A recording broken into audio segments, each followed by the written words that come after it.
Jadi judul tema kita hari ini adalah tanda-tanda kedatangan Yesus yang kedua. Khotbah ini akan semakin lengkap kalau saudara mendengarkan firman yang saya pernah sampaikan, yaitu judulnya kedatangan Yesus yang kedua. Ada dua part di situ, part 1 dan part 2. Kalau saudara dengarkan dua part ini, saudara dengar yang ini, saudara akan semakin lengkap ya. Ya, seperti ini lebih komprehensif ya. Saudara lihatnya lebih utuh, lebih menyeluruh dengan saudara mempelajari dari dua khotbah ini juga. Jadi apa tanda-tanda kedatangan Yesus yang kedua? Mari kita lihat referensi dari Matius 24 ayat 1 sampai 13. Kita baca. Yesus keluar dari bait Allah lalu pergi ketika para muridnya datang untuk menunjukkan bangunan-bangunan bait Allah kepadanya. Dan ia bertanya kepada mereka, "Tidakkah kamu melihat semua hal ini? Aku mengatakan yang sebenarnya kepadamu bahwa tidak ada satupun batu di sini akan dibiarkan ada di atas batu yang lain yang tidak akan diruntuhkan." Dan ketika Yesus duduk di atas bukit Zaitun, murid-murid datang kepadanya secara tersendiri dan berkata, "Katakanlah kepada kami, kapan hal-hal itu akan terjadi? Dan apakah yang akan menjadi tanda kedatanganmu dan akhir zaman ini?"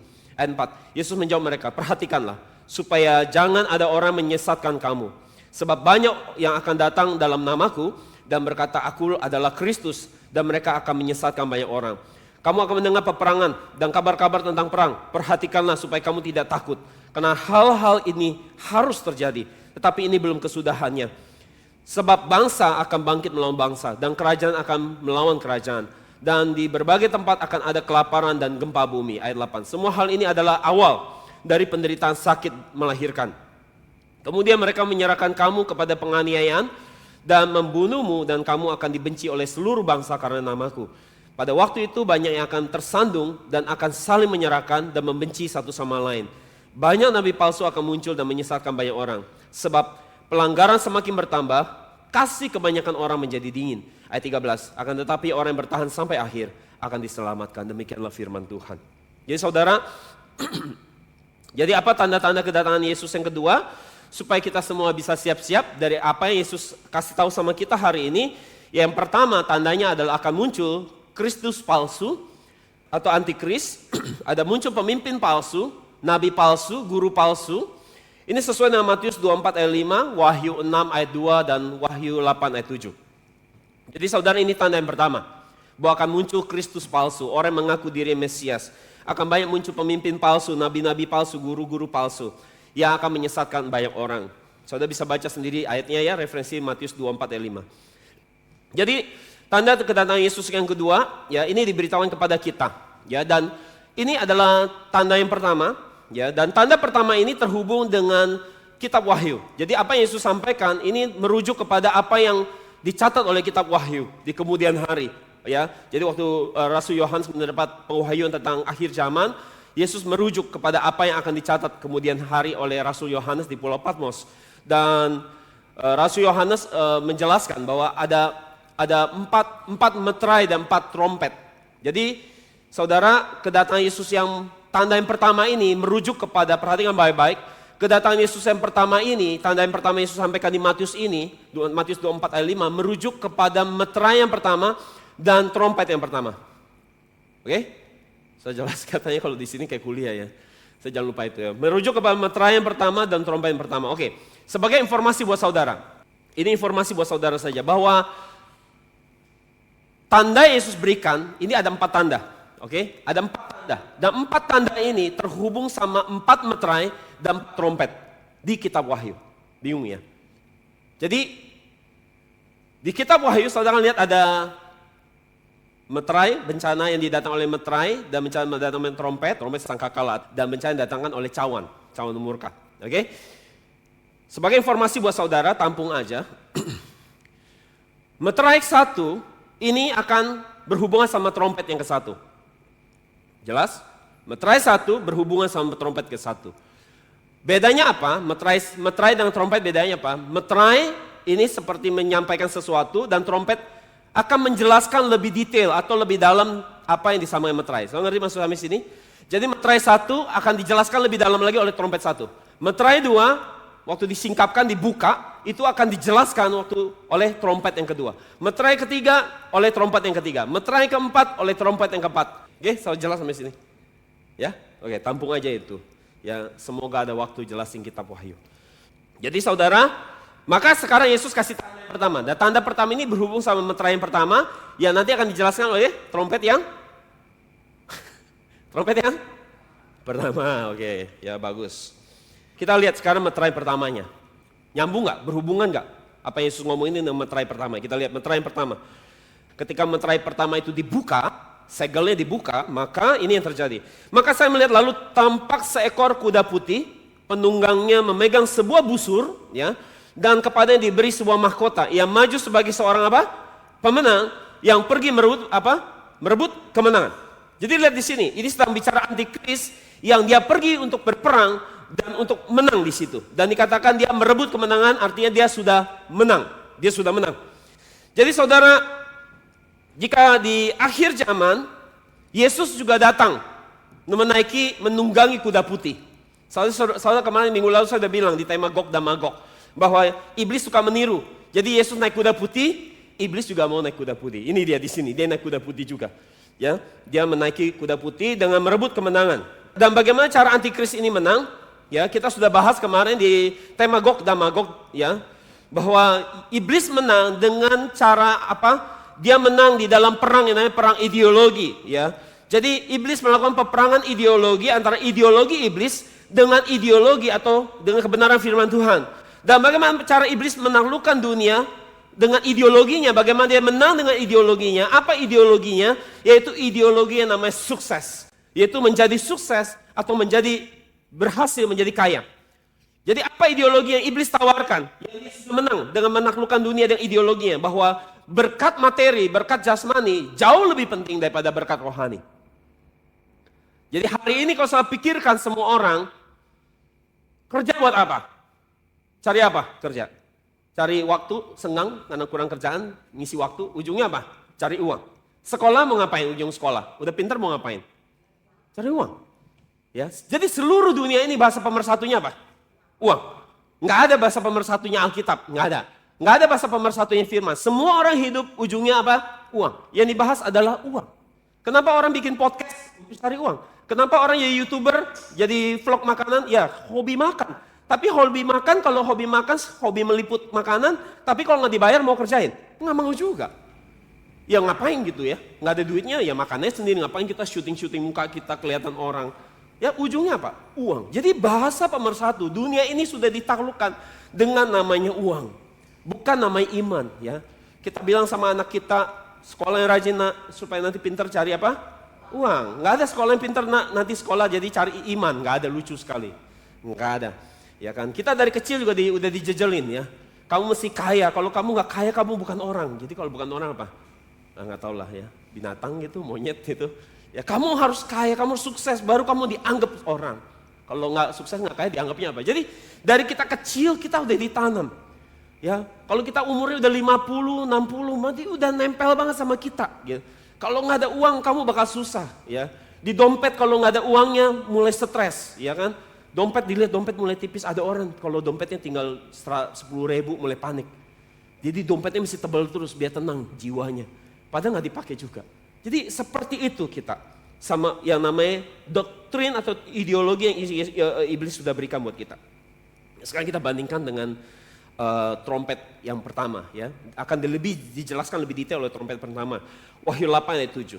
Malaikat pertama meniup trompetnya.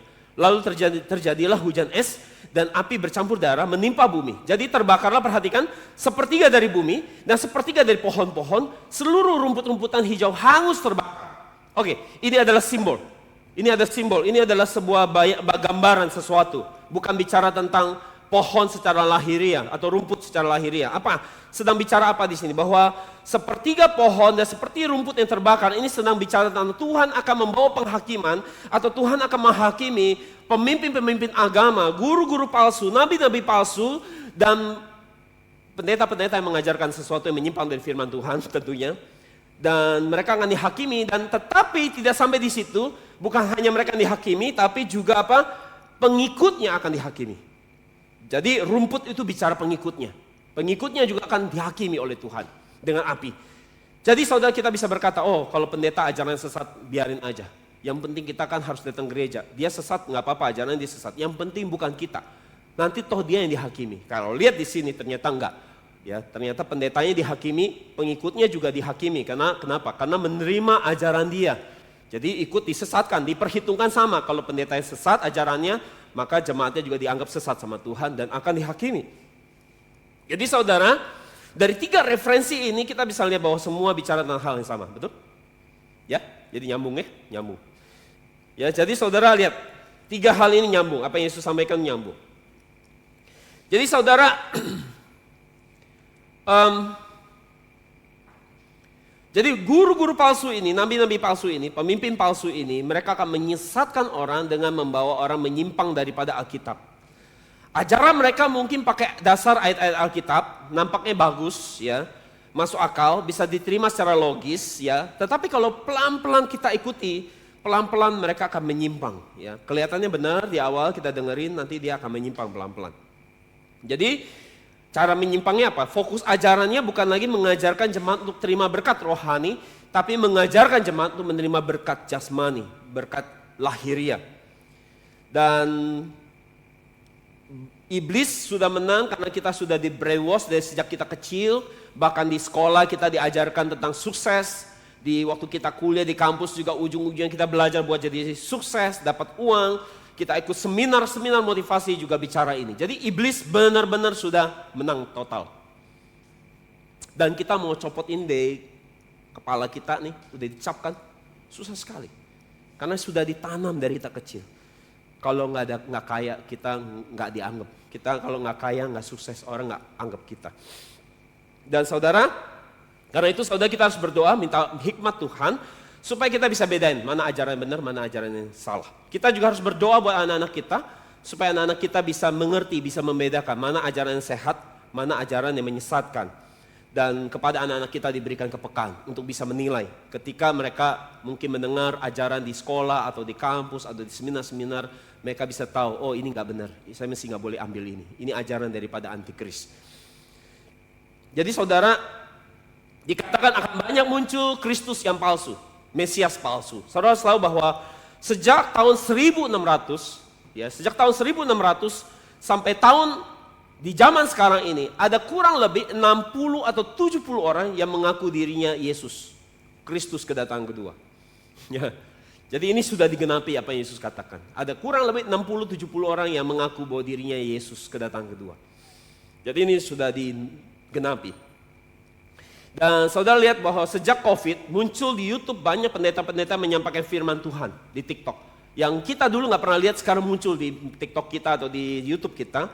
Mereka banyak mengajarkan ajaran-ajaran. Nah ada yang ajaran yang benar tapi tidak kalah banyak ya yang menyesatkan, yang menyimpang dari Alkitab. Ada ajaran-ajaran mereka yang waktu saya dengar di depannya kayaknya benar. Tiba-tiba di tengah-tengah mulai menyimpang. Dan menyimpangnya makin jauh. Jadi saudara kalau saya nggak hati-hati di media sosial saudara akan berseliweran ajaran-ajaran. Dan kalau saudara itu seperti cocok sama keinginan hati saudara walaupun itu menyimpang, saudara akan aminkan. Dan saudara akan terima itu stempel cap dari antikris itu.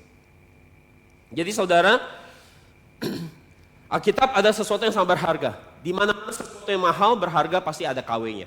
Selalu. Barang yang branded pasti ada yang bikin KW-nya. Jam yang branded pasti ada yang bikin KW-nya. Jadi Alkitab apalagi dia sesuatu yang sangat berharga mahal. Pasti ada KW-nya. Nah iblis akan coba palsukan hari ini untuk supaya orang tidak terima yang asli. Makanya selalu bingung. Bagaimana kita belajar firman yang asli sebenarnya. Bagaimana kita tahu ini asli atau palsu. Bagaimana kita bisa membedakan mana uang asli dan uang palsu. Saya mau tahu bagaimana membedakannya. Makin hari saudara makin orang makin canggih bisa bikin uang yang palsu. Seperti asli. Kalau begitu bagaimana kita belajar supaya tahu uang palsu? Sederhana. Pelajari saja uang aslinya. Kalau saudara sudah tahu uang aslinya, saudara pegang, saudara menguasai, bisa pegang teksturnya, bisa terawang, bisa tahu bagaimana bentuk wujudnya. Uang asli, meskipun saudara ketemu yang palsu, walaupun mirip sekali, saudara bisa bilang ini palsu. Sama. Bagaimana kita belajar supaya tahu mana firman yang menyesatkan, firman yang palsu? Sederhana. Pelajari yang aslinya. Kalau saudara belajar yang aslinya, saudara nggak bisa dikecokkan sama yang palsu. Ketika yang palsu itu datang, dia miring berapa derajat aja. Karena saudara belajar benar-benar, dia mau miring 1 derajat pun. Biasa 1 derajat, saudara tahu ini nggak benar. Ini salah, nggak sesuai sama firman Tuhan. Itu sebabnya saudara. Pelajari benar-benar Alkitab saudara. Kenal baik benar-benar Alkitab saudara. Jadi dari dulu saudara firman Tuhan telah dipalsukan. ya, diselewengkan. Ada banyak muncul agama atau teologi kemakmuran, yaitu menekankan bahwa berkat itu yang paling penting adalah berkat materi, berkat jasmani. Apalagi ada yang namanya hyper grace, yaitu apa? Menekankan kasih karunia berlebihan sampai kompromi dengan banyak dosa. Dan salah satu yang membawa hyper grace, saudara kalau ke gereja di Singapura, saya nggak usah sebut namanya, saudara harus ngantri itu panjang sekali. Pendetanya keren, ciri-cirinya. Pendeta keren, ya ganteng. Itu antriannya di mall waktu saya lihat, wah muter-muter melingkar, kayak udah mau antri sembako masuk ke gereja itu. Dan dia banyak diundang di mana-mana oleh gereja-gereja bule tentunya, ya, untuk nyampaikan firman dia. Karena orang suka. Karena dia mengajarkan kasih karunia. Semua orang suka dengar kasih karunia, nggak mau dengar tentang penghakiman. Jadi ya laku keras, banyak orang sedang dengar khotbah yang seperti sangat membuat orang dimengerti, ya, dikasihi, diterima. Padahal itu hyper grace, ya. Sangat menekankan kasih karunia sampai kompromi dengan banyak hal. Kemudian ada apa lagi zaman kita waktu itu dulu ada namanya New Age Movement. Dan kemudian ada lagi hari ini kemarin terbaru lagi viral Kristen progresif, ya. Bahwa firman Tuhan itu relatif, nggak mutlak. Progresif, Kristen progresif. Habis itu yang terbaru lagi. Terus aja ya. Kita terus mau diselewengkan supaya saudara nggak bisa lihat Tuhan, nggak bisa lihat yang benar.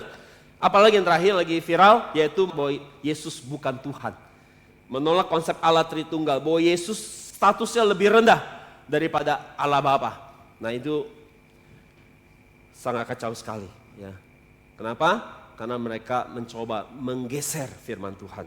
Jadi saudara, Paulus berdoa kepada jemaat-jemaat bahwa supaya kita tidak tertipu oleh doktrin-doktrin yang menipu. Di 2 Korintus 11 ayat 1-4, ayat 4-nya saja kita baca, dikatakan sebab kamu sabar saja ketika seorang datang dan memberitakan tentang Yesus yang lain, yang berbeda dengan yang kami beritakan.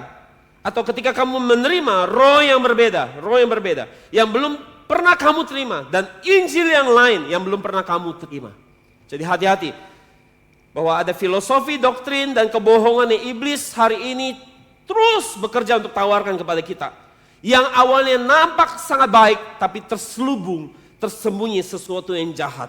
Waktu kita dengar ini sepertinya sangat benar, sangat confirm di hati kita, sangat nyaman, sangat oke, kita senang terima ini. Tapi di dalamnya disembunyikan hal yang penuh dengan tipu daya dan kejahatan.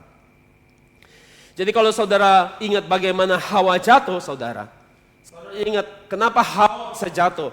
Karena saudara harus tahu waktu dia ditawarkan nama pohonnya itu menghasilkan buah, pohonnya namanya apa? Pohon baik dan jahat. Baik dan jahat, artinya di dalam pohon ini, di dalam buahnya akan kelihatannya apa? Karena itu baik dan jahat, bahwa itu buahnya apa? Kelihatannya apa? Baik, kelihatannya baik. Kalau misalnya Hawa ditawarkan langsung buahnya itu jahat, Hawa pasti dia akan tolak, nggak mau. Makanya harus dibikin ada baiknya, supaya jahatnya nggak kelihatan. Soal perhatikan ini. Jadi karena Hawa lihat ini baik, ya baik untuk diterima, baik untuk dimakan, sesuatu yang baik, Hawa makan. Tapi hasilnya di dalam yang baik ini disembunyikan yang jahat. Dan waktu Hawa makan, Tuhan bilang jangan coba-coba kamu makan, ya. Jangan kamu sentuh, jangan berurusan sama dia, ya. Tapi dia malah sentuh, dia malah makan, ya. Dan Tuhan bilang kalau kamu makan kamu mati. Dan hasilnya apa? Setelah Hawa makan, dia temukan bahwa apa? Dia tidak mati. Saya tidak mati. Kemudian dia ajak Adam, lihat, Tuhan bilang kalau kita makan kita mati. Kita nggak mati. Jadi Hawa meyakinkan. Jadi Hawa terima firman dari iblis. Dia terima iman itu, firman iblis, dan dia sampaikan, impartasikan ke suaminya. Lihat, aku sudah makan, aku tidak mati. Akhirnya Adam mendapatkan keyakinan dari iman Hawa. Padahal harusnya Adam yang ngajarin Hawa firman Tuhan. Karena Adam belajar firman sama Tuhan. Tapi Adam lihat Hawa nggak mati, dia pun ikut makan. Tetapi mereka lupa bahwa sekali lagi, mungkin dia tidak mati. Waktu Hawa makan, mungkin Hawa tidak mati. Tetapi dia masih hidup, tetapi rohnya mati. Jadi dari luar dia nampak hidup, tapi di dalam dia mati. Jadi ini gambar umat manusia hari ini. Mereka boleh jalan-jalan nampak hidup. Bawa mobil, kerja, sukses, punya jabatan yang tinggi, punya bisnis yang hebat. Kelihatan sangat hidup, sangat sukses. Tapi kalau saya bisa lihat rohnya ngalamin pembusukan, mengalami kematian. Dari luar nampak hidup. Tapi di dalam mulai ada namanya kematian secara rohani. Jadi sejak itu Adam dan Hawa terputus hubungan dengan Allah. Mereka mengalami kematian rohani, mereka tidak punya lagi sense yang peka untuk hari ini, untuk intimasi, untuk intim sama Tuhan, dekat sama Tuhan. Karena mereka mengalami kematian di dalam rohani mereka. Dan akhirnya mereka diusir keluar dari Taman Eden. Walaupun mereka tetap hidup. Jadi saudara, contoh apa? Contohnya apa? Doktrin yang kelihatannya baik, tapi terselubung jahat. Yaitu apa? Komunisme. Komunisme. Saya tahu paham komunis, saya tahu doktrin komunis apa? Paham komunis seperti apa? Bahwa mereka akan ambil semua yang baik, kekayaan, sumber daya, ya, semua uang, mereka akan tarik semua, kemudian mereka akan bagi secara merata. Ya, bagi secara merata. Baik atau enggak? Ini baik atau tidak? Hah? Kalau semua orang nggak ada yang miskin, semua dibagi, ya, kekayaan dibagi rata, uang dibagi rata, sumber daya dibagi rata, ini baik atau tidak? Baik. Ini sesuatu yang baik. Makanya lihat, selalu sesuatu yang nampaknya baik. Tetapi apakah ini ujungnya baik? Kenyataannya, pemimpin-pemimpin komunis, ya, presidennya, ya, mereka adalah orang-orang yang ketika harus dibagi, mereka tidak bagi. Mereka makan buat mereka sendiri, ambil buat diri mereka sendiri. Mereka ambil, mereka bagi sedikit buat rakyatnya, mereka ambil banyak buat diri mereka. Atau mereka sama sekali tidak berbagi. Jadi lihat, doktrin daripada iblis selalu di awalnya tampak luarnya sangat baik, tapi di dalamnya terselubung jahat. Jadi komunis dari luar mungkin sangat baik, tapi saudara, karena pemimpinnya masih serakah, mereka apa? Mereka tidak bisa melakukan apa yang mereka inginkan ini. Jadi konsep komunis ini tidak akan bisa berjalan. Kenapa? Karena di dalam jiwa manusia masih ada namanya keserakahan. Jadi saudara, tetapi kalau pekerjaan atau ajaran atau ideologi itu datang dari Tuhan, buahnya pasti selalu baik, sempurna dan berkenan. Katakan baik, sempurna dan berkenan. Itu adalah contoh pekerjaan atau ajaran atau ideologi dari Tuhan. Jadi saudara, karena itu saudara ketika saudara mendengar atau menerima pengajaran dari siapapun juga, kiranya saudara diberikan hikmat untuk bisa mengetahui dan membedakan apakah ajaran ini, ideologi ini datang dari Tuhan atau datang dari nabi palsu atau mesias palsu atau guru-guru yang palsu. Sekarang kita lihat tanda yang kedua. Tanda yang kedua adalah perang. Ada perang. Sesuai dengan Matius 24 ayat 6, Wahyu 6 ayat 3, dan Wahyu 8 ayat 8. Saudara bisa lihat sendiri Wahyu 24 ayat 6, kita lihat dikatakan bahwa akan ada kabar perang, ya. Dan terjadi perang di mana-mana. Jadi apa yang Yesus sampaikan di sini bahwa ini berhubungan sama apa? Maka ini berhubung sama meterai yang keberapa? Meterai yang kedua. Dan terhubung dengan trompet yang keberapa? Kedua. Ya, begitu cara bekerja, mekanismenya seperti itu. Memetakan kitab Wahyu. Ini luar biasa, ya. Ini sesuatu penyingkapan luar biasa. Kalau saudara nggak bisa lihat rumusnya, saudara agak bingung baca kitab Wahyu. Saudara kan kayak orang yang hilang di tengah jalan, nyasar. Tapi dengan peta ini, dengan maps, rumusan ini memudahkan saudara nanti waktu baca kitab Wahyu. Oke. Nah, saudara, jadi kita lihat meterai yang kedua. Apa yang disampaikan meterai kedua dari Wahyu 6 ayat 3 sampai 4 dikatakan gini. Dan ketika anak domba itu membuka meterai yang kedua, aku mendengar makhluk yang kedua berkata, mari, dan majulah seekor kuda yang lain. Seekor kuda merah padam dan orang menungganginya dikaruniai kuasa untuk mengambil damai sejahtera dari atas bumi. Sehingga mereka saling membunuh dan kepadanya dikaruniakan sebilah pedang yang besar. Jadi saudara, meterai kedua yang bicara tentang kuda merah padam ini sedang bicara tentang perang.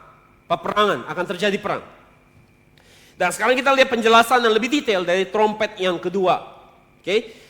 Wahyu 8 ayat 8 kita baca. Malaikat kedua meniup trompetnya, maka sesuatu seperti gunung yang terbakar api dilemparkan ke dalam laut dan sepertiga dari laut menjadi darah.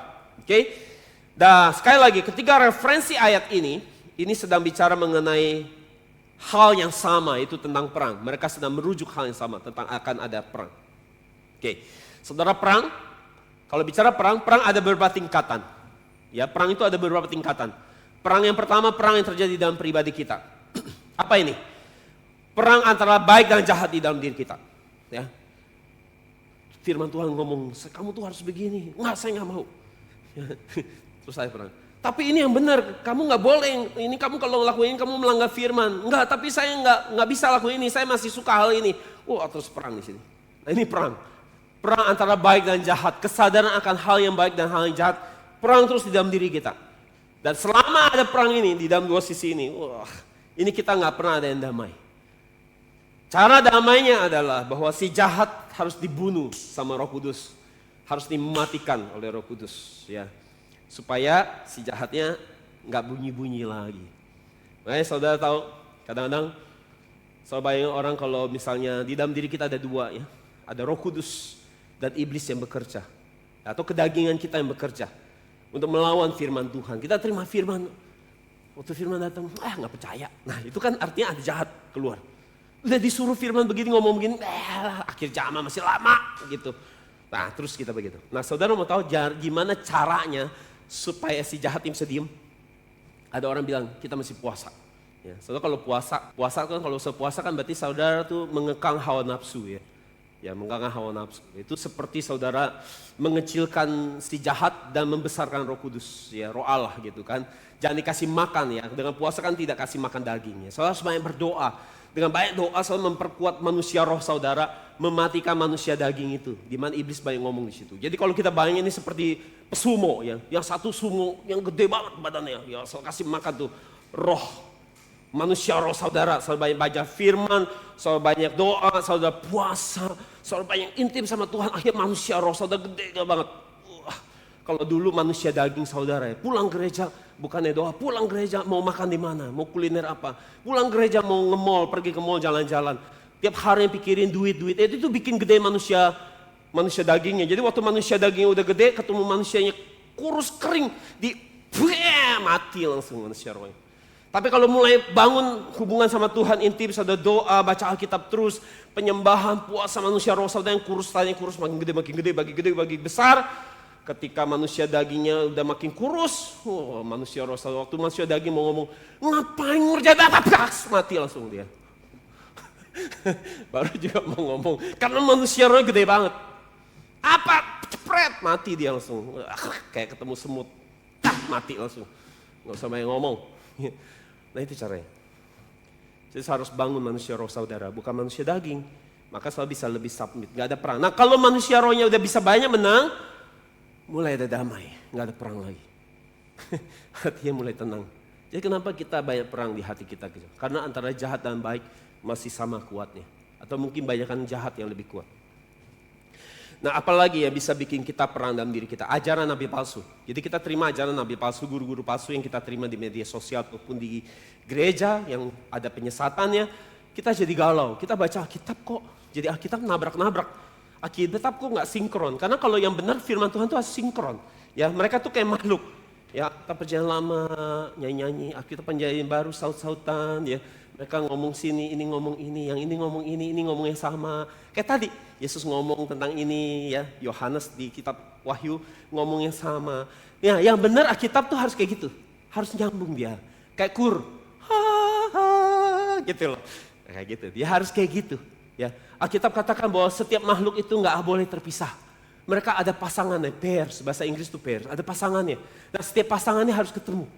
Kalau nggak ketemu, saudara dengan penyesatan, saudara nggak ketemu pasangannya, saudara akan bilang, kok ngomongan ini nabrak sama ayat ini? Ngomong pendeta ini kok nabrak sama itu dia. Itu artinya menyimpang. Sehingga ketika saudara terima firman yang kayak gitu, saudara akan banyak galau. Satu sisi ngomong gini, tapi ayat ini lawan yang ini. Nah, kok jadi lawan? Nah itu akan menimbulkan galau. Perang yang kedua, perang di keluarga, ya. Konflik di dalam pernikahan, konflik dalam hubungan suami istri, perang di dalam hubungan orang tua dengan anak, hubungan antara mertua dengan menantu, konflik yang berkepanjangan, itu perang. Perang yang di dalam gereja, gereja juga ada perang, saudara sendiri. Perang antara jemaat dengan jemaat, itu sensitifan, baperan, ya, perang, ya. Ribut, ini ngomong ini, itu sama ini diceritain ke sini, ini nyeritain ke sini, diaduin ke sono. Waduh rame. Wah. Ya kan? Nah itu, perang antar jemaat. Perang antara jemaat dengan pekerja gereja. Nah, perang antara apa? Antara pekerja dengan pendetanya, perang lagi. Nah, itu perang. Perang doktrin, ya saudara. Gereja pecah, ya. Setiap gereja yang pecah, bikin lagi gereja baru, ya. Jadi gitu. Jadi gereja makin banyak, setiap muncul dari perpecahan. Nggak cocok, pecah, kita bikin gereja baru. Jadi saudara, pecah di dalam gereja, pecah secara nasional, ya, perang secara nasional, perang antara sesama anak bangsa, perang antara apa? Si kaya dengan si miskin, perang antara suku ini dengan suku ini, itu perang, saudara. Terus aja perang. Perang soal apa?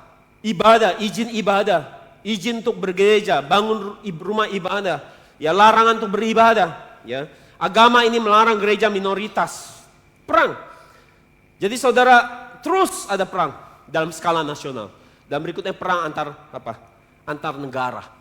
Korea Utara dan Korea Selatan. Perang. Ukraina dengan Rusia.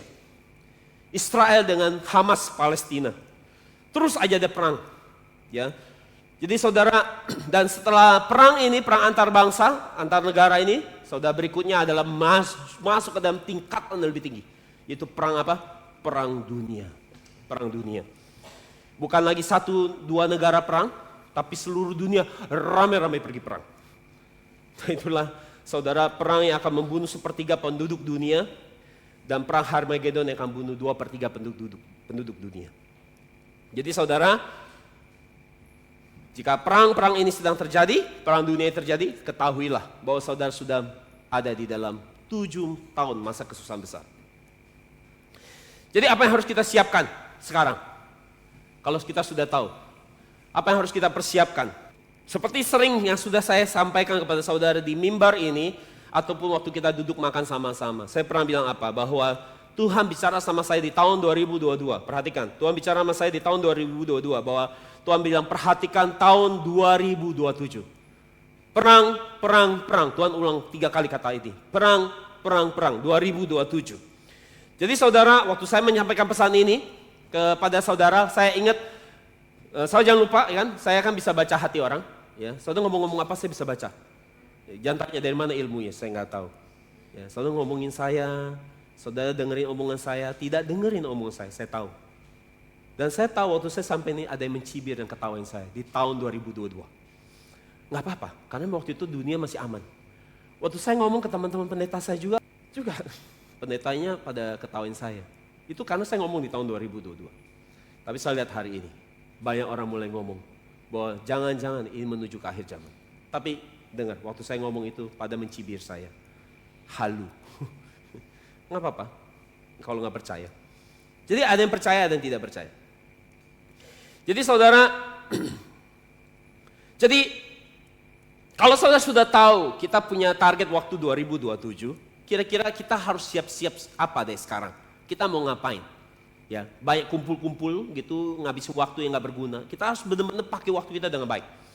Saya nggak bilang bahwa 2027 kiamat, no. Tapi saudara hati-hati dengan tahun 2027 itu. Artinya suhu perangnya akan semakin panas di hari itu. Jadi apa yang harus kita lakukan sebelum perang dunia ini terjadi? Sebelum Yesus kedatangan kedua terjadi? Perhatikan baik-baik. Kita harus buat hidup kita seringkas mungkin. So tahu hidup seringkas mungkin? Contoh, saya adalah orang yang gampang lupa. Ya, puji Tuhan, saya mengajarin firman, saya lupa firman. Tapi saya paling gampang lupa. Saya bisa gini, saya bawa tablet, saya bawa gelas, saya bawa tas. Pasti aja kalau saking banyak yang saya bawa nih, pasti ada ketinggalan di rumah orang. Kunci handphone, kunci mobil ketinggalan, gitu. Jadi itu namanya kenapa? Karena nggak ringkas, bawaannya terlalu banyak. Kalau bawaan kita kebanyakan, pasti begitu ada yang ketinggalan. Jadi bagaimana cara supaya kita ringkas? Ya, jangan ada melekat kepada apapun. Jangan hati saya melekat kepada apapun, melekat kepada bisnis, melekat kepada apapun, kepada pekerjaan, kepada karir, kepada uang. Ya, jangan melekat kepada apapun, dan jangan melekat kepada siapapun. Perhatikan baik-baik. Kepada siapapun. Kita harus di komsel. Karena kita akan selalu menjaga satu sama lain ketika nanti kiamat di komsel. Katanya mau saling jaga akhir zaman. Ayo kita saling jaga yuk. Mana ada lagi udah mau rusuh, nyelamatin nyawa masing-masing itu orang komsel. Nggak ada yang mikirin satu sama lain. Alah, teori. Akhirnya iman masing-masing, Bu, Pak. Bukan rame-rame. Ya, makanya kita suruh jadi raja wali. Kalau raja wali, terbang yuk, cemen banget. Burung pipit yang terbang yang rame-rame. Terbang yuk, terbang yuk, terbang. Norak. Raja Wali mau terbang, nggak mau terbang, gua terbang. Mau ikut, nggak mau ikut, gua terbang. Burung Raja Wali adalah burung yang akan tetap ada di udara. Di tengah-tengah badai, dia akan tetap terbang. Karena dia nggak ngapak, dia hanya rentangin sayap, didorong sama angin. Itu sebabnya saudara, kita suruh jadi Raja Wali. Saya nggak bilang bahwa kita nggak butuh komunitas, baik punya komunitas. Tapi kita harus punya iman buat diri kita sendiri. Kenapa? Waktu perang, saudara ada satu keluarga, misalnya saudara berkeluarga 5 orang. Perang, lari lama-lama gandengan tangan. Bisa gandengan tangan, tembakan di mana? Bergandengan tangan, mati. Waktu perang bom jatuh, lari semua, nggak sempet. Yang penting kamu hidup kita mencar nggak tahu. Mau janjian di mana? Ketemu di Starbucks nggak bisa, mati semua komunikasi loh. Akhirnya kalau saudara mana? Saudaranya punya saudara baru, orang tua baru mungkin. Di tengah pelarian ketemu sama siapa? Nggak bisa, saudara harus sendiri di situ. Waktu saudara sendiri, apakah punya iman bertahan dalam kesusahan besar? Saya sudah simulasikan ini berkali-kali. Bahkan saya sudah simulasikan kalau saya kejebak, ditangkap, dikeroyokin, mau dibunuh, kira-kira apa yang terjadi? Tuhan bilang, mungkin hari itu kamu saya bawa hilang. Kayak hilang, dipindahin ke tempat lain. Bisa terjadi kan? Bisa aja. Ya kan? Jadi saudara, jadi kita harus bikin diri kita seringkas mungkin, nggak boleh ada attachment gitu loh. Sama apapun, sama siapapun. Seringkas mungkin. Saudara harus tahu, yang penting gini, saudara pastikan iman saudara siap kuat hari itu. Waktu sendirian. Nggak bisa lagi numpang sama iman mama. Nggak bisa lagi numpang sama imannya papa. Ya, nggak bisa. Semua harus punya imannya sendiri-sendiri. Saudara bilang, saya mau jagain anak saya seumur hidup saya. Saya akan lindungi dia. Ya, capek deh saudara. Pasti terlepas. Nggak mungkin. Saudara bisa pegangin terus anak saudara. Jagain, nggak bisa. Jadi apa yang harus saudara lakukan punya anak yang masih kecil? Pastikan aja anak saudara punya iman yang kuat. Waktu lari sendirian. Pastikan aja dia nggak nyangkal Tuhan hari itu. Kalau ditaruh golok di lehernya. Ya, pastikan itu aja. Jadi saudara, itu sebabnya saudara Tuhan bilang, dan kita nggak boleh melekat bahkan bukan sama orang lain, tidak boleh melekat kepada nyawa kita sendiri, nyawa kita sendiri. Bahkan sampai kita tidak menyayangkan nyawa kita sendiri. Imannya tuh udah harus kayak gini sekarang. Sesuai Yohanes 12 ayat 25, dikatakan orang yang mengasihi nyawanya akan hilang nyawa. Kalau saudara takut mati, dikasih pisau di sini, ya, sangkal Yesus atau mati sekarang. Sayang kan sama nyawanya? Saudara bilang apa? Terkutuklah Yesus. Sesangkal iman saudara. Serem banget ya khotbahin saya. Tapi ini akan terjadi saudara. Saudara harus siap-siap. Buang semua muatan. Ya. Jangan saudara sampai nyesel ya. Seperti istri Lot ya, menyesal. Ya, saudara istri Lot masih sayang-sayang sama berlian yang baru dibeli, emas yang baru dibeli. Tiba-tiba Tuhan bilang mau kiamat di Sodom Gomora. Saya akan kirim hujan belerang. Nggak sempat bawa pergi berlian yang baru dibeli. Nggak sempat bawa emas batangannya keluar. Nggak sempat. Nah itu saudara. Waktu saudara perang cepret gitu ya. Seluruh internet shutdown. Saudara mau ke BCA tarik duit, nggak bisa. Yang bisa diselamatin itu yang cash di rumah. Semua jemaat yang jam, kalau begitu, mari kita tarik duit di BCA, kita taruh bawa bantal. Pertama buat menghindari pajak. Ya taruh bawa bantal supaya gak perlu lapor pajak. Supaya kalau ada perang kita bisa bawa. Mau bawa berapa banyak? Duit saudara miliaran, mau bawa berapa karung? Berat banget itu, gak mungkin. Bisa bawa, ya bisa dibawa. Gitu. Ya udah nanti pas perang kita sumbangin gereja, udah nggak perlu gereja tutup, udah nggak butuh duit saudara, udah nggak laku, udah tutup gerejanya. Jadi saudara ingat loh, gereja pernah tutup tahun 2020 waktu COVID. Saudara jangan pikir ini tidak akan terulang, gereja pasti akan ditutup. Yaitu salah satu ciri, waktu dua saksi itu mati, itu artinya gereja tutup. Gereja udah nggak bisa beroperasi, ya. Pak Dwi udah nggak bisa nyanyi lagi. Ya, saya juga udah gak bisa khotbah. Saya mau pelayanan, nyanyi di sini udah gak bisa lagi. Mumpung masih ada waktu, kerjain semua itu. Jadi saudara, kita harus sungguh-sungguh bertobat. Ya.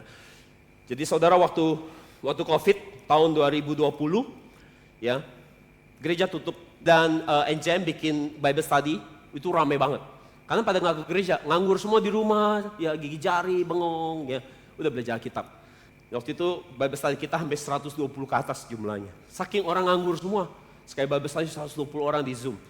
Kita harus beli lagi kuota lebih banyak di Zoom supaya banyak yang bisa ikut, ya kan? Nah, waktu tahun 2020 Tuhan bilang gini sama saya. Ini tahun 2020 waktu COVID. Gereja pada tutup. Dengar baik-baik. Saya udah pernah ngomong ini, yang udah dengar pasti ingat, kalau yang nggak dengar, yang belum pernah dengar ini saya kasih tahu. Tahun 2020 COVID datang. Boom. Ya, waktu itu 2019 di Cina. Di Indonesia ngalamin klimaksnya 2020. Waktu 2020 Tuhan ngomongin sama saya. Saya ingat banget, waktu itu saya ngajarin kelas akhir zaman. Ada 4 sesi ya. 4 sesi tahun 2020 tentang akhir zaman. Waktu sambil saya nyiapin bahan ini, Tuhan ngomong sama saya. Tuhan bilang gini, itu masih tahun 2020 ya. COVID-nya masih serem. Ya, itu kan COVID-nya makin ngeri ya, variannya ya. Ada yang namanya Gamma, Delta. Ganas 2020 tuh. Wah. Tuhan bilang gini sama saya, Sur. Dia suka panggil saya Sur. Bukan Nak ya. Oke, nggak apa-apa, jangan bingung. Itu kebiasaan dia sama saya. Sur. Tuhan bilang gini, nanti COVID akan seperti flu. Oke? Dan COVID ini memang saya pakai kesempatan buat orang cari Tuhan. Dan lihat, Bible study-mu, 120 orang, semua cari Tuhan. Orang mulai cari Tuhan. Orang India mulai buang patungnya ke sungai Gangga. Mana Tuhan? Nggak bela kita. Semua orang mulai jadi convert, jadi Kristen. Semua orang cari Tuhan. Oke? Tetapi Tuhan bilang gini, COVID ini dari saya. Saya memang izinkan COVID ini buat memurnikan orang.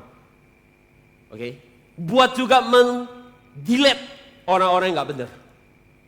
Dan juga untuk manggil orang untuk pulang cari saya. Dan lihat Sur, mereka cari saya. Oke? Dan Tuhan bilang gini, tapi Sur, nanti COVID ini akan jadi seperti flu biasa. Waktu saya ngomong ini saya sangat berani loh. Saudara tahu gak? Kan COVID ini lagi ngeri loh. Saya sampai ini, bener gak? Saya ngomong kan, COVID ini akan seperti flu biasa. Dan Tuhan malah lucu, Tuhan masih bisa kasih ilustrasi dia. Tuhan bilang gini, nanti, ini Tuhan kasih ilustrasi gini. Nanti di kantor, karena COVID ini akan jadi reda, akan jadi kayak flu biasa. Nanti di kantor-kantor kita akan ketemu teman kita. Kemana si Budi? Kemana si Ani? Oh gak masuk, kena COVID. Biasa aja. Hari itu masih tahun 2020. Oke, COVID-nya masih ngamuk. Oke. Itu belum terjadi omongan ini. Jadi kalau kira-kira saya ngomong itu, bahaya nggak? Kalau itu nggak terjadi, bahayalah. Seperti yang saya ngomong itu 2027. Dan hari itu saya ingat mas, setelah saya ngomong itu ada pendeta muncul, ya, pendeta senior, Basaro. COVID ini dari setan, kita tengking. Setahun lagi ini akan berlalu. Panah, COVID-nya makin galak. Waktu dia ngomong gitu sama hati saya, ih kok beda sih Tuhan dia sama Tuhan saya? Tuhan saya bilang ini dari dia. Terus dia tengking-tengking, serem banget dia. Pekerjaan Tuhan dia tengking gitu loh. Dia bakal urusan sama Tuhan. Tapi akhirnya COVID itu jadi flu, betul gak? Tapi belum selesai Tuhan ngomong sama saya. Di hari yang sama itu Tuhan bilang gini, Sur, COVID akan reda. Tuhan bilang gini, akan jadi kayak flu. Dan waktu itu terjadi Sur. Sekali lagi COVID ini diizinkan Tuhan buat orang apa? Cari Tuhan, cari Tuhan. COVID ini tujuan untuk orang cari Tuhan. Dan Tuhan bilang, waktu ini COVID berlalu, orang yang kemarin tertunda jalan-jalan ke luar negeri,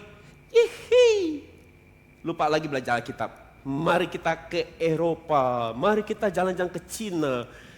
Kemarin kita udah terbelenggu 2 tahun di rumah, gak kemana-mana, kaki udah pegel gitu kan. Sampai ada yang gila ya bikin di treadmill tuh, bawa koper kayak di airport, saking udah stres, udah bisa jalan-jalan. Mereka akan mulai jalan-jalan. Mereka yang hilang omset hari itu Sur, akan kembali cari duit gila-gilaan. Dan ini terjadi kan? Sudah terjadi. Ketika dunia mulai tenang, mereka pikir dunia aman, tenang. Sengaja saya bikin kayak gitu. Serem gak? Dia ngomong gitu.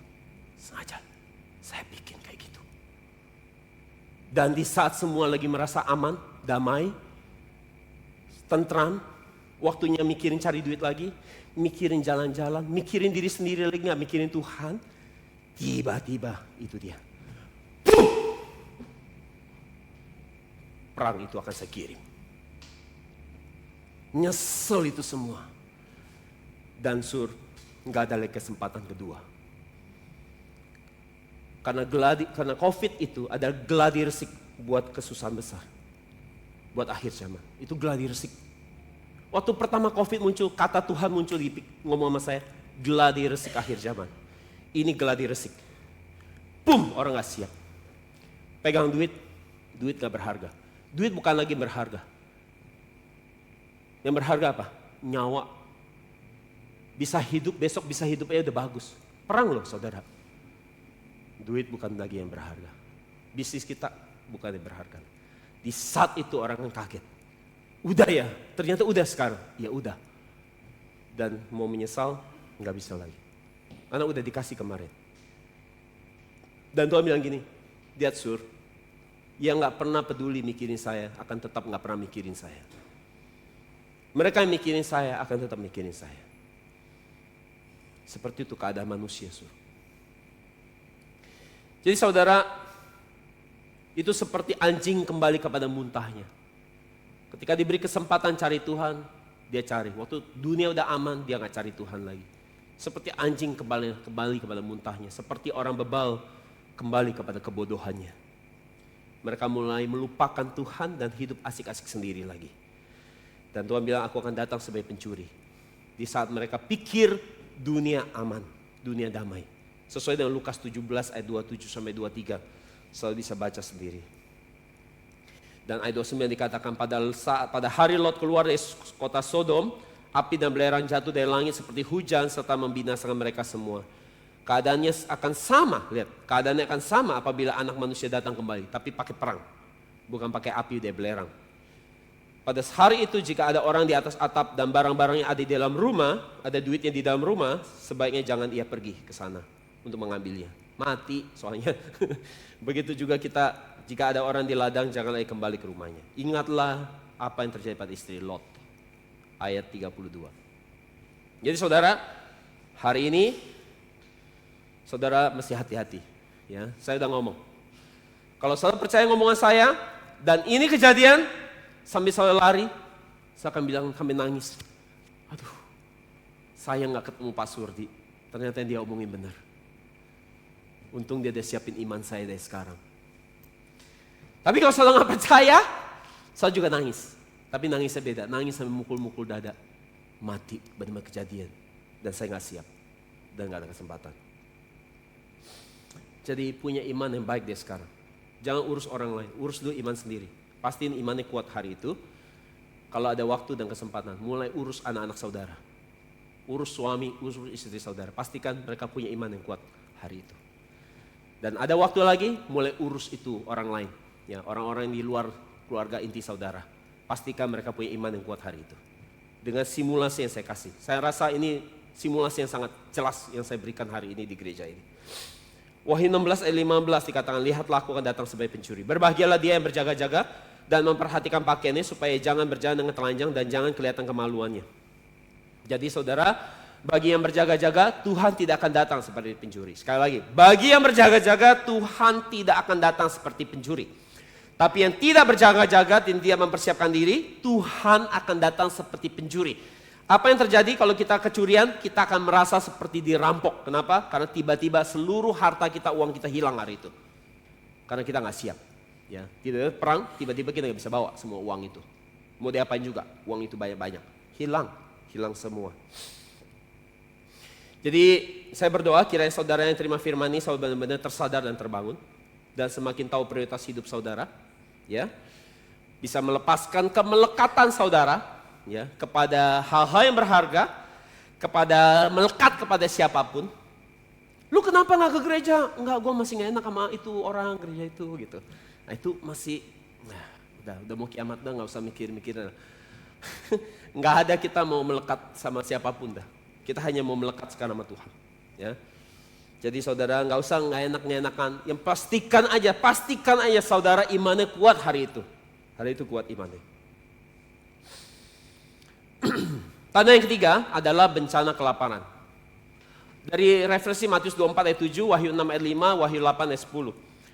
Yesus berkata bahwa akan ada kelaparan dan wabah penyakit, gempa bumi di berbagai tempat. Oke, gempa bumi Jakarta kita siap-siap sedang menunggu ya, megatrust ya. Betul kan? Gempa bumi, megatrust. Wabah penyakit, COVID sudah terjadi 2019. Wabah penyakit. Dan setelah wabah penyakit, gempa, ekonomi krisis ekonomi saudara. Terjadi krisis ekonomi. Ya, dihantam bencana, dihantam wabah, maka akan terjadi krisis. Dan berikutnya ada terjadi kelaparan. Karena harga barang-barang naik, orang nggak sanggup beli, lapar.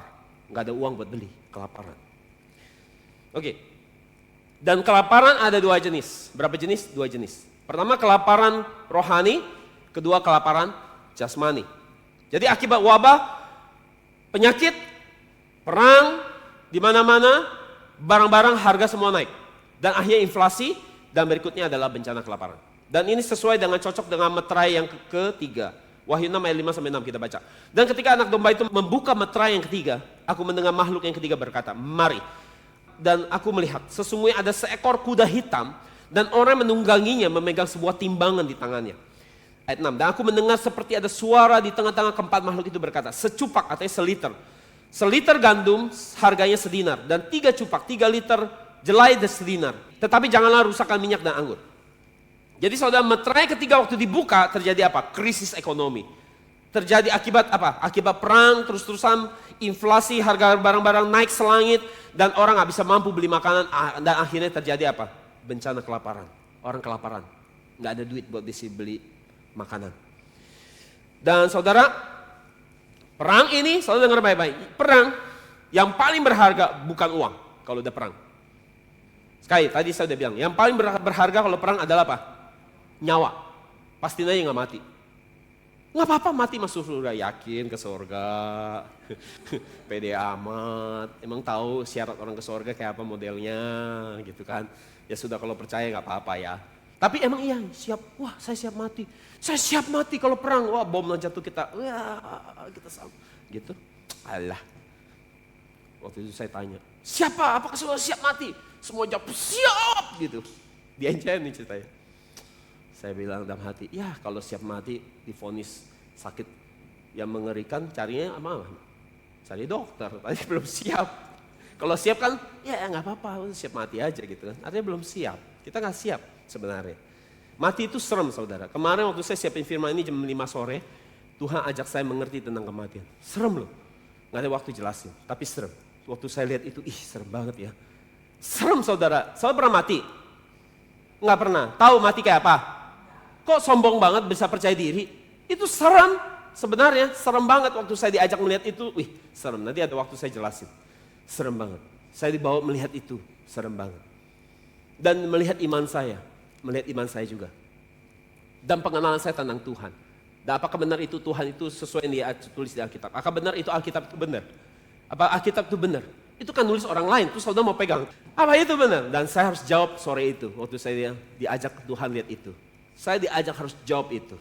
Apa benar kamu percaya itu Alkitab? Tulisan orang lain. Kenal juga enggak? Kenal juga enggak main nulis, terus saudara percaya? Dasarnya apa percaya? Terus saudara nyerahin seluruh hidup saudara hilang semua, hilang bisnis, hilang ruko, hilang hidup saya, masa depan saya. Terus saya serahin semua buat yang nulis gak jelas nih siapa nih. Kenal juga enggak? Saya harus tahu itu loh. Dan saya nuker satu hidup saya udah hilang semua nih, saya udah buang semua buat ikut buku ini namanya Alkitab. Terus dari mana saya tahu kalau saya mati yang akan nyambut saya memang benar itu Tuhannya orang Kristen, Tuhannya orang Buddha, Tuhannya orang Islam? Dari mana saya tahu? Saya pernah mikir ini enggak? Enggak pernah ya, saya doang ya? Ya itu apa-apa lah. Tapi hari itu saya bisa jawab, puji Tuhan. Jadi saudara yang paling berharga pada nyawa. Yang kedua bukan uang, tapi apa? Ketersediaan air bersih, perhatian baik-baik. Jadi kalau mau dagang, dagang itu, cuan. Karena waktu perang, air terkontaminasi. Enggak ada ketersediaan air minum yang bersih, enggak ada air buat mandi. Terkontaminasi. Oleh, ya itulah mungkin pakai perang kimia segala macam. Susah buat minum. Orang enggak makan bisa tahan hidup 40 hari. Enggak minum 7 hari, mati. Serem loh saudara. Saudara masih mikirin gitu deposito. Boro-boro mikirin mau minum, aus. Mikirin dagangan di toko, ya kagak lah. Hari itu bisa minum tuh air udah kayak barang paling berharga. So bayangin ini loh, makanan, perang, mau makan steak wagyu, Kobe, steak, mati itu kena bom. Nggak ada daging. Ya, kita sekarang ya, saya kebenaran bukan penggemar udang. Ya, kalau makan di rumah Ibu Ratna suka banget selalu ada udang kan. Saya kalau makan udang kebanyakan tuh enak ya. Tapi waktu perang mungkin udang yang paling saya benci adalah udang yang mungkin tetap saya rindukan hari itu. Karena udang akan sangat enak. Mungkin waktu saya lari itu saya ingat udang yang saya tolak-tolak, terhina dia sama saya. Tapi hari itu mungkin udang juga sangat nikmat. Karena nggak ada udang, laut mati semua binatang. Air bersih. Makanan, ketersediaan makanan. Saya mau beli sama orang nggak mau jual. Orang nggak mau hidup. Saya beli deh, 50 juta nih. Satu potong ayam KFC kamu. Oh sorry nggak mau. Ini buat makan satu keluarga, satu potong ayam. Kita kasih sama kamu 50 juta. Nih, uang nggak laku. Yang punya barang itu yang hidup. Makanya banyak nonton film perang biar ada bayangan. Tapi itu seperti itu. Orang jual dirinya buat bisa dapat makanan. Saya bisa bayang ngeri banget hari itu. Imannya harus benar kuat. Sekarang lapar dikit udah gak tahan teriak-teriak marah-marah. Nanti laparnya panjang. Seminggu mungkin gak makan. Jadi saudara, akan ada kelangkaan makanan dan minuman. Akan kelangkaan. Jadi saudara, kelaparan ini tidak terjadi hanya di dimensi jasmani, tapi akan terjadi di dimensi rohani. Kita sekarang belum mengalami bencana kelaparan secara jasmani. Ya, kita masih bisa beli makanan di Starbucks, di KFC, kita masih oke, gak ada masalah. Tapi sebenarnya, saya bilang selalu, semua yang terjadi di dimensi rohani akan terjadi di dimensi jasmani. Tapi terjadi dulu dimensi rohani. Jadi kelaparan yang pertama adalah kelaparan akan hal-hal rohani. Kelaparan rohani. Amos 8, 11, 13 sudah menubuatkan itu. Dia bilang gini, sesungguhnya waktunya akan datang, demikianlah firman Tuhan Allah, aku akan mengirimkan kelaparan ke negeri ini. Bukan kelaparan akan makanan dan bukan kehausan akan air, melainkan akan mendengarkan apa? Firman Tuhan. Mereka akan mengembara dari laut ke laut dan menjelajah dari utara ke timur untuk mencari firman Tuhan tetapi tidak mendapatnya. Pada hari itu akan rebah lesu anak-anak darah yang cantik dan anak-anak teruna karena haus. Jadi saudara, dan hari ini sudah terjadi, ada kelaparan bukan akan roti dan haus akan air, tetapi kelaparan dan kehausan untuk memperoleh firman Tuhan.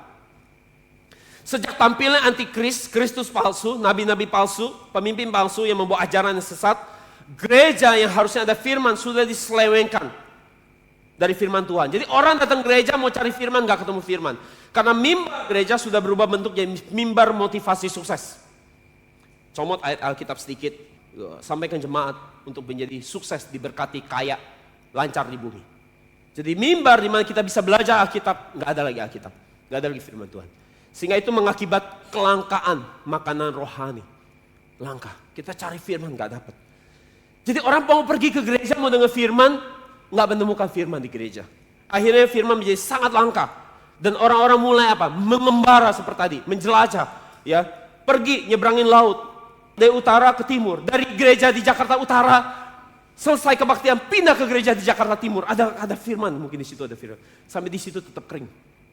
Menjelajah laut, apa artinya? Pergi, ya, dari pagi gereja A, siang ikut ibadah gereja B, sore ikut gereja C, malam ikut gereja D, menjelajah. Tapi pulang gereja kecapean gak dapat. Saudara paling capek gitu loh. Kita udah cari gak dapat. Ya, kalau udah cari gak dapat itu bikin exhausted gitu. Capek banget. Kita udah kerja ya. Kita scroll YouTube, kita cari channel YouTube pendeta gitu. Gereja A kita dengerin, capek juga gak dapat apa-apa. Gereja B kita denger, gak dapat apa-apa juga. Jadi itu bikin kita capek. Lapar, tetap kosong. Pulang gereja tetap roh kita lelah. Kita gak disegarkan. Kita tetap galau lihat hidup kita. Gak ngerti hidup ini mau ngapain. Gak tahu tujuan hidup. Gak ngerti yang berharga apa. Dan kalau mau jujur, kita mulai merasa kayaknya kita gak ada bedanya sama orang dunia hidupnya. Jadi itu yang bikin kita hari ini menjadi lapar secara rohani. Kenapa? Karena kita tidak terima kasih karunia dari dengar firman-firman yang kita dengar dari YouTube, dari khotbah-khotbah di gereja. Jadi mengapa meski dengar firman kita nggak terima kasih karunia? Ini yang pertama sebabnya. Karena pengajaran yang mereka sampaikan hanya hikmat manusia. Hikmat manusia, hikmat yang datang dari dunia. Dan bukan hikmat yang datang dari surga, dari Allah. Itu sebabnya kita tetap kering, nggak ada jawaban. Tetap banyak pertanyaan. Dan selama masih banyak pertanyaan di sini akan menimbulkan namanya iman galau. Selama masih banyak yang bolong-bolong belum ditutup, kita akan nggak pernah bisa firm megang Alkitab, nggak bisa firm megang Tuhan. Karena di sini banyak pertanyaan yang harus dijawab dan tidak terjawab. Terus kita tanya pendeta bilang jangan berpikir hal pakai ayat Alkitab.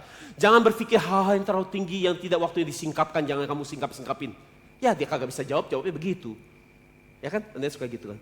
Udah banyak berdoa aja, nanti akan ada jawabannya, suruh jawab sendiri. Jadi, tapi roh kita berkata apa? Harusnya ada sesuatu yang lebih dari ini. Harusnya saya bisa dapat sesuatu yang lebih dari ini.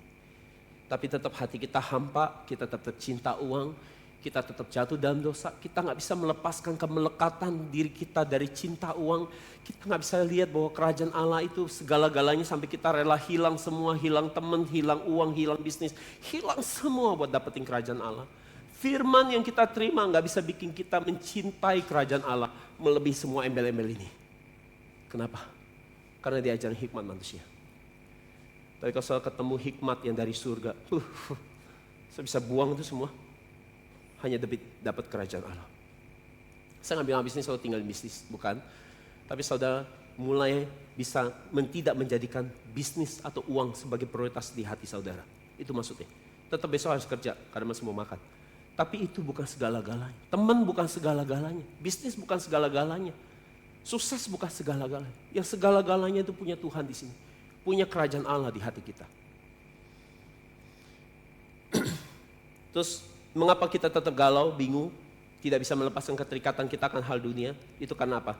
Firman yang kita terima tidak menyelesaikan inti masalah. Tidak menyelesaikan masalah sebenarnya. Karena itu hikmat manusia, ia tidak bisa menyelesaikan masalah yang paling dasar dalam hidup manusia. Itu apa? Dunia kekal. Dunia kekal. Karena firman yang kita terima di gereja adalah firman yang hari ini bicara hal-hal di bumi, hal-hal di bawah. Oke, saya cukup sampai di sini. Ya, saudara tampung dulu. Mari kita tutup. Minggu depan saya akan lanjutkan. Jadi apa yang harus kita hati-hati mulai hari ini, bahwa kita harus tahu bahwa antikris sudah ada. Bahkan sejak kita kecil, ajarannya sudah kita terima dari orang tua kita, dari nenek kita. Kita terima itu, bahwa hidup ini yang penting sukses. Hidup ini yang penting adalah terima berkat jasmani, bukan berkat rohani.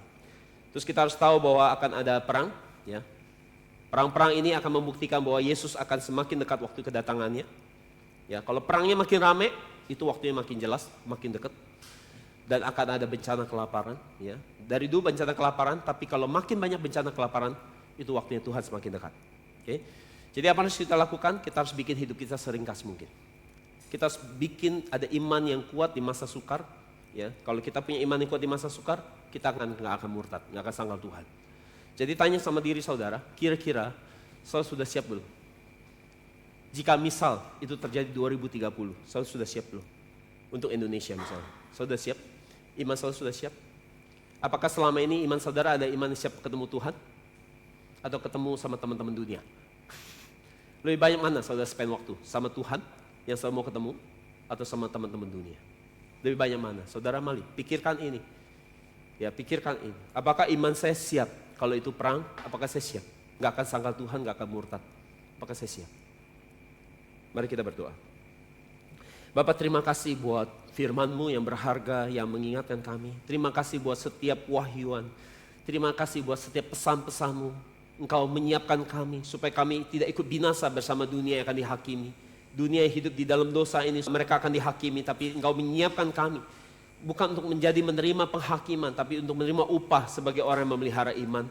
Terima kasih jika kami diingatkan terus di tempat ini berulang kali, berbagai cara, berbagai semua penyingkapan dijelaskan dengan sangat jelas kepada kami tentang apa yang harus kami siapkan di hari-hari akhir. Kami sungguh berterima kasih buat apa yang Kau lakukan buat hidup kami sehingga kami benar-benar dipersiapkan supaya kami tidak menjadi orang yang menyangkal iman yang gugur. Tolong kami lewat apapun yang kami alami hari ini, jika kami ada mengalami masalah, kesulitan di dalam hidup kami mengerti bahwa semua kesulitan masa yang kami alami ini adalah untuk kami praktek iman. Mempraktekkan iman yang teguh, mempraktekkan iman yang setia di dalam masa-masa kesulitan. Sehingga ketika kami mengalami 7 tahun kesusahan, kami tidak menyangkal Tuhan. Kami tetap punya iman yang teguh. Bapak, kami juga bermohon kepada anugerah-Mu jika kami di tengah-tengah kami ada jemaat yang sedang bergumul dengan sakit mereka, dengan pekerjaan mereka, dengan keluarga mereka, dengan anak-anak mereka. Bapak, kiranya ada kasih karunia, ada kemurahan-Mu menolong setiap kami, sehingga mereka yang sakit boleh disembuhkan, mereka yang sedang bergumul dengan pekerjaan, dengan ekonomi mereka, dengan bisnis mereka. Bapak, kiranya bukakan jalan, lancarkan, berikan hikmat untuk mereka memperoleh kekayaan yang mendatangkan damai, kekayaan tidak mendatangkan kesedihan, tetapi kekayaan mendatangkan damai dan sukacita. Kiranya itu Bapak berikan berkat yang datang daripadamu, bukan berkat yang datang dari dunia ini, yang akan membawa kesusahan ketika kami bawa berkat itu ke dalam hidup kami. Tapi berikan kami berkat yang datang dari surga. Ketika berkat itu masuk dalam rumah kami, masuk dalam hidup kami, itu mendatangkan damai, sukacita, dan kami bisa menikmati berkat itu. Terima kasih Bapak, kami mengucap syukur dengan meninggikan nama Yesus yang berharga. Sama-sama kita katakan, amin, haleluya, beri kemuliaan buat Tuhan.